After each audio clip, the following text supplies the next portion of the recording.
Alkisah dalam dunia pewayangan yang serba sakral dan dipenuhi tokoh-tokoh gagah berani, ada satu cerita yang sungguh menggelitik. Bukan kisah Arjuna yang berlagak pahlawan atau kisah Bima yang suka adu otot, melainkan legenda yang lebih dekat dengan realitas. Apa itu? Petruk jadi raja. Bayangkan, seorang punakawan, si pelawak istana, tiba-tiba naik tahta. Ini seperti menyuruh tukang parkir menjadi direktur perusahaan, atau netizen TikTok langsung diangkat jadi menteri ekonomi. Siapa Petruk?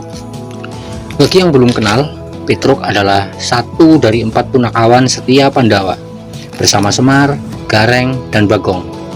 Tugas mereka simpel, yaitu cuman bikin raja dan pangeran gak stres. Dengan badan jangkung, hidung panjang mirip Pinocchio yang gagal diet, serta gaya bicara yang kocak, Petruk menjadi simbol rakyat jelata yang selalu penuh dengan canda. Namun jangan salah, meski doyan bercanda, ternyata Petruk juga punya kecerdikan yang kadang dapat mengalahkan para bangsawan. Kok bisa Petruk jadi raja? Ceritanya begini.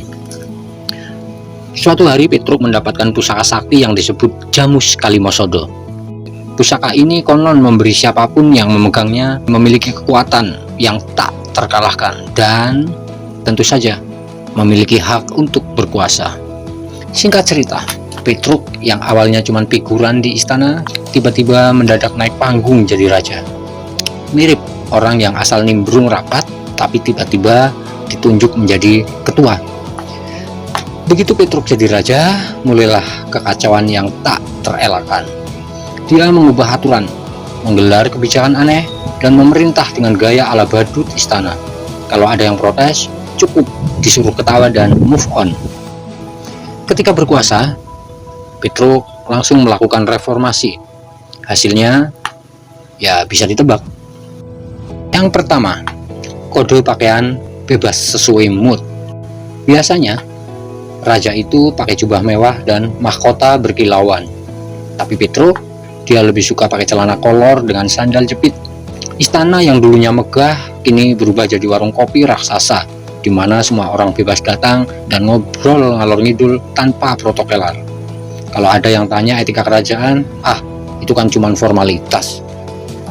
Kedua, rapat kerajaan jadi stand up komedi. Di bawah kepemimpinan Petruk, sidang kerajaan berubah total. Para pejabat yang biasanya serius malah diminta membawakan lelucon sebelum memulai rapat. Siapa yang lawakannya garing langsung didemosi. Negara kini jadi ajang audisi komika dadakan. Ketiga, hukum berdasarkan keberuntungan. Jika sebelumnya hukum ditegakkan dengan aturan jelas, namun di era Petruk semuanya ditentukan dengan cara unik. Cukup putar botol. Kalau botolnya mengarah ke kanan, maka si terdakwa akan bebas. Tapi kalau botol memutarnya ke kiri, maka tersangka akan dihukum. Kalau tegak, coba lagi minggu depan. Awalnya, rakyat menganggap ini hanya fase sementara. Tapi lama-lama, kebijakan absurd ini justru dianggap normal.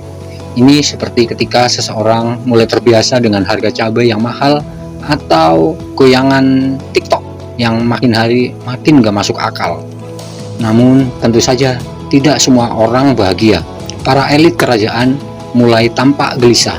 Mereka terbiasa dengan aturan ketat dan sistem politik yang jelas. Mereka tak bisa menerima bahwa negara ini kini lebih mirip panggung dagelan daripada istana yang terhormat. Legenda Petruk menjadi raja itu bukan sekedar cerita lucu. Ini adalah gambaran dunia nyata. Betapa sering kita melihat orang yang awalnya bukan siapa-siapa tiba-tiba mendapat kekuasaan besar dan malah menjadikan sistem lebih kacau. Berapa banyak keputusan absurd yang kita anggap wajar hanya karena kita sudah terbiasa. Pada akhirnya, cerita Petruk mengajarkan bahwa kekuasaan tanpa kompetensi bisa menjadi lelucon tragis.